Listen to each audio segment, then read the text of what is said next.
let's learn how to paint the green gems from the Necron miniatures from the Indomitus box set. Alright, so if you haven't liked, subscribed and all the other stuff, do that right now and we'll begin really shortly.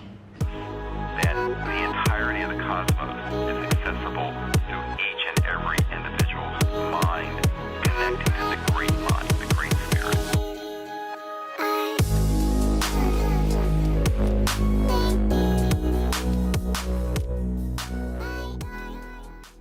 Welcome back to the channel, collectors. So in today's video we are going to talk about how to paint the green gems on the Necron miniatures. I'm going to be explaining about the concepts and some of the theory behind painting gems so you can make the green gems on your Necron miniatures look as epic as possible. So if you're ready, let us begin.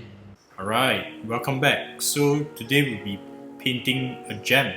I've covered painting transparent layers in many of my past videos, but okay, we're gonna do this again. So I'm base coating the entire surface area initially with Chimera green.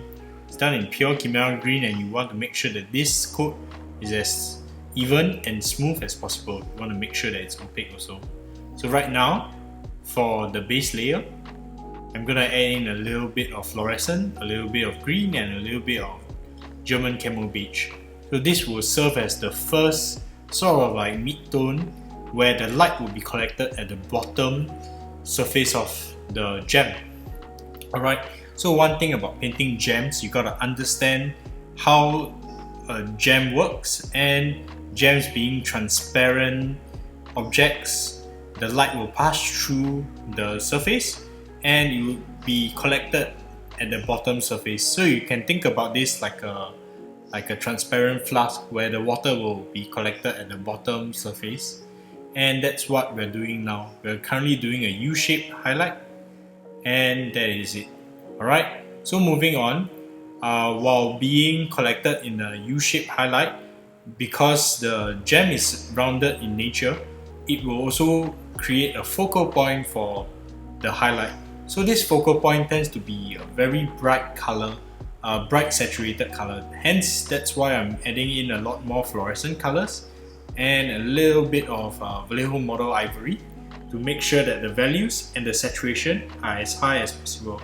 In this stage, what we want to do is to make sure that this color is concentrated in a point opposite to where the light is. So as you guys can see, I'm allowing it to be the opposite end of where the highlight will be on the head. And it's very important to make sure that the entire gem is coherent to the rest of the miniature. Okay, so adding in a little bit more ivory, adding in a little bit of fluorescent yellow. What I'm attempting to create is a bright highlight near the bottom of the gem where the light is really focused. As you guys can see, I'm breaking down the gem to several different steps and layers to make sure that every single piece, or every single step of highlight is systematically done. Alright, so right now I'm gonna place a bottom spot of focal highlight. What you will notice is that the highlights get smaller and they also start to have less of a U shape and have more of a point.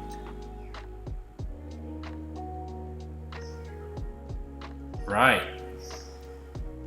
Okay, so moving on, we're gonna create the next highlight. The next highlight will be high in value and low in saturation.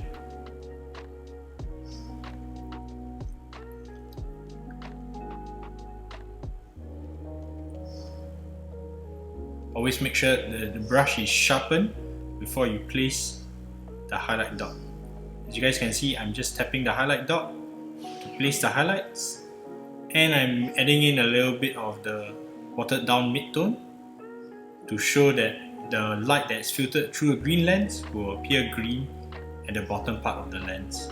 Alright, so using a little bit of Chimera green, I did a little bit of glazing to smoothen the blends, and now we're gonna start working on the shadows. The shadows, what I'm gonna do is I'm gonna add a little bit of the base color, add it in with black and Chimera green and I'm going to start to reinforce the shadow areas. So where to place the shadow areas would be near the top of the gem, because the light will be furthest away from there and the shadow will be on top. It's a little bit counterintuitive, but you can give it a try.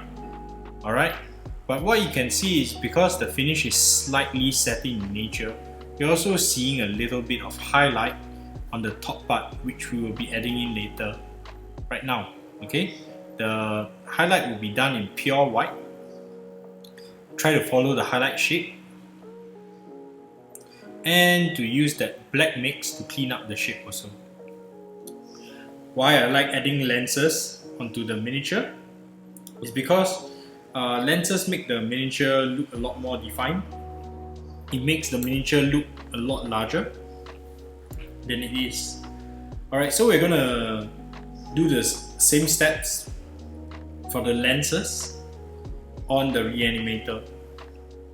Okay, as mentioned just now, the first coat is made from Chimera green, and you want to make sure that this is as even as possible. Applying the same concepts, we are placing the first highlight, and the first highlight can be as generous as possible so that you have space to work within the highlight later. How I work with larger lenses versus a smaller lens, I tend to make my highlights a lot larger and fatter on a flatter, larger lens like this. This shows the difference between the small rounded lens and this largely flattened lens, and I think it also allows the viewer to understand the form and shape of this lens a lot better. So as seen on this bigger lens, what you can see is that the C shape is a lot more pronounced.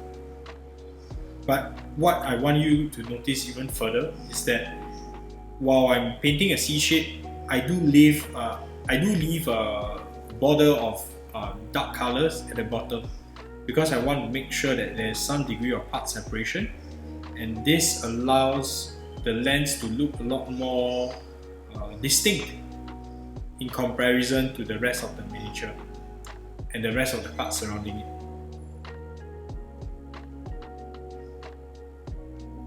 Okay, as per normal, I'm also re-emphasizing on the focal point where the light will collect at the gem.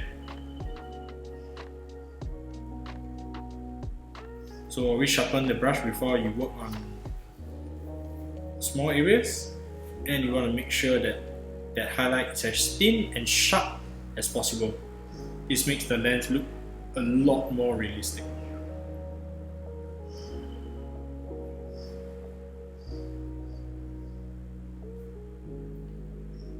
Alright, so now as you can see, I'm using the mid-tone to clean up and to glaze and clean up the shapes of the highlights so that they look a lot more coherent. After cleaning up, I'm adding the glint of the lens.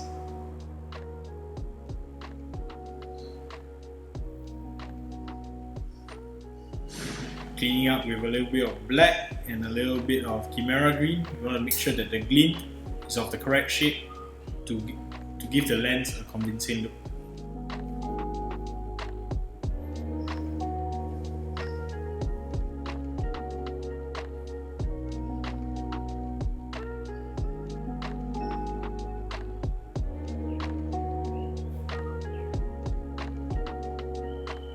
Okay, we are approaching the end of the video.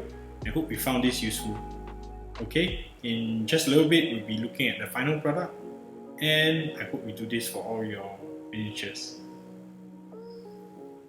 So those were the steps of how I paint my green gems on the Necron diorama.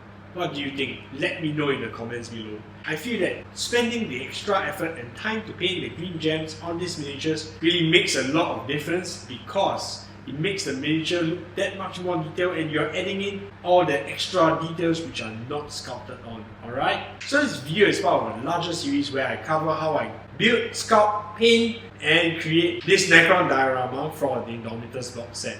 So sign on as a patron and you can check out the exclusive videos which I talk about how I compose and how I sculpt this entire Necron base to make this diorama. I'd like to thank my patrons for allowing me to do this. I really appreciate you guys for making this YouTube channel a reality. And if you found this video useful, you can check out my video on how I painted the green energy glow on my Necron miniatures, as you can see right here. So the energy glow is also a really important segment and you should not miss that out. Alright, that's enough collectors, and I'll see you guys in the next video. See you guys.